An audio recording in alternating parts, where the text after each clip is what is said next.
once they grow up, they should realize whatever I'm doing is wrong. They got a mind. They should get some sort of a job or do some kind of a thing. You mean like bums or just the black people in general? No, but the majority of them are black. You know what I mean? Oh, yeah, what you're saying. You know. I don't know, man. I've seen see, many look at white the way bums. you talk. I don't even know if you're black. Are you black? Yeah, you are. Black. Okay, I didn't even know you were. But you know what? By listening to you speak, right off the bat, I have a different impression of you. You know what I'm saying? And that's usually the case. No. The way you speak well. You don't speak ghetto. You understand? There's a difference.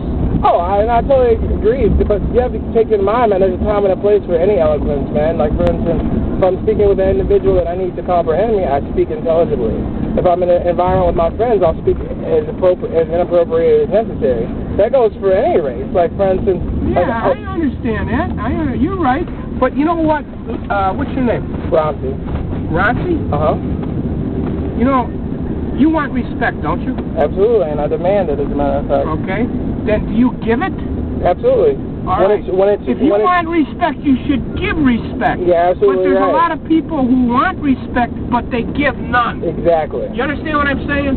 Why should I respect you when you don't respect me? You understand? And I noticed that with a lot of black people. They respect nobody, but they want respect. And if you disagree with them, like I had a disagreement with you, okay, with something that's right and wrong, and I'm right, the first thing that comes on their mind is prejudice, discrimination. You know what? I hear a lot of that from... You know what? It has nothing to do with that. I feel that my point of view is right. And yours is wrong. It has nothing to do with the color of your skin. You know what I'm saying? Dude, like, people throw around racism by far way too much, and I'm one of those individuals that word won't come out of my mouth unless it's absolutely blatant. And you have to keep in mind, I'm not from here. I'm from Tennessee. I'm from a completely different world, man. Like, I saw racism straight up. Like, I'm from the home of the Ku Klux Klan. So am I. The home of the Ku Klux Klan. And I came here, I've dealt with, where from? I'm from Taylor Street. All the mobsters grew up there. Little Italy. Right on. Balatro, Accardo, all those guys. I'm an Italian. And I seen them put people in sewers and fucking put the top on. If you were black, you never even walked down the street. That's fucked up. That is racism.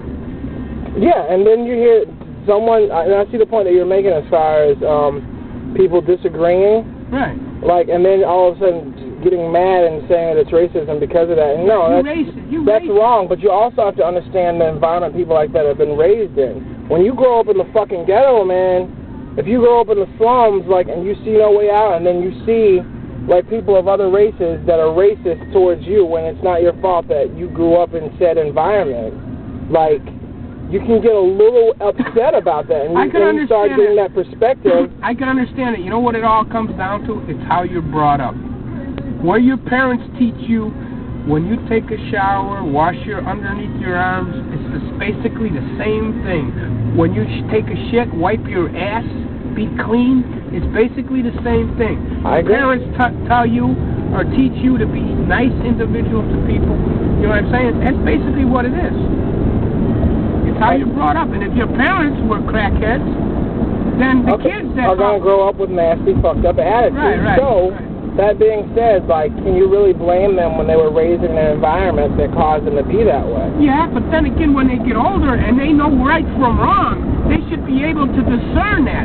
Some people weren't raised with the differentiation. Me, like, I was raised in a straight-up ghetto. Like, you guys don't know ghettos up here. Back home, my ghetto had a cow across the street from it. I was in the southern bum, smallest area on the planet.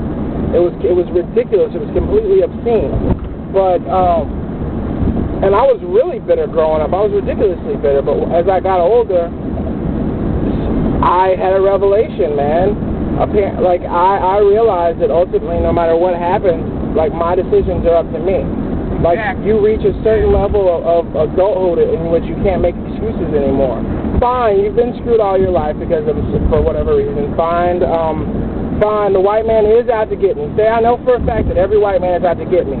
I know that. Now, What does that have to do with me becoming an intelligent individual? Right. What does that have to do with me getting up, going to work every day? Nothing. What does that have to do with me paying my bills? Absolutely nothing. Because there have been people in this country that were black and become successful in life. Yeah, absolutely. Not even just black people, like the white Irish. man had nothing to do with them not being successful. They strove and they did it on their own. Nobody gave it to them.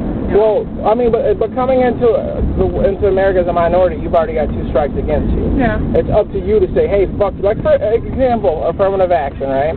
I don't believe in affirmative action because of this. Like, you mean to tell me you're going to give me this just because I'm black? All right, you give me a fucking handicap. How the fuck am I going to prove that I'm better than you if you give me a fucking handicap? Right, I agree. I don't need to be proven that I'm equal to you, so don't give me a handicap. I'm better than you, and I don't need your fucking handicap. Right, you want to do it on your own, which is the way it should be. But because, like, and I'm not saying that affirmative action isn't necessary. Me personally, I just don't agree with it. But because there are racist assholes in the world, it has to be in place. Like, for instance, at my work, I'm the only African-American. Because you know what? man. It goes to one extreme or the other. Yeah, that's the problem, yeah. I was at work, I'm the only African-American there. The only single one. I've watched them bring in and run out every black person over the past 2 years, and it's hysterical. Like, we've got, like, my best friend in the entire world, Nick Nitti, is Italian. And this kid came in, like, yeah, and he's a rich kid, not arguing that, but he worked, he worked just as hard as anyone else. He didn't even need a job, but he worked just as hard as anyone else, just as hard, and he got shit on. He got shit on left and right because our boss didn't like Italians. Like, you see what I'm saying? So it goes both ways with racism. Oh, yeah. I've been racist against people have been racist against me, when I was a kid. When it boils down to it, like, when it just really gets down to the nitty-gritty, like, ultimately people are just fucking people, man. Yeah, and you know what? You make what you sow. If you make life, if you're optimistic in life, you try to be basically fair with everybody, people are going to treat you fair. In the long run. Well, I think life just treats you fair, period. That's karma, man. I hardcore believe in that. You do something wrong to people, that shit will come straight back to your ass. Yeah, it goes around and come back. So what, do you have white blood in you, though? Who, me? Nah, I'm 100% black, my friend. You don't look it. You got straight hair. Blow dryer. Oh, really? Part of my rock star image. I'm in a couple of rock bands, so.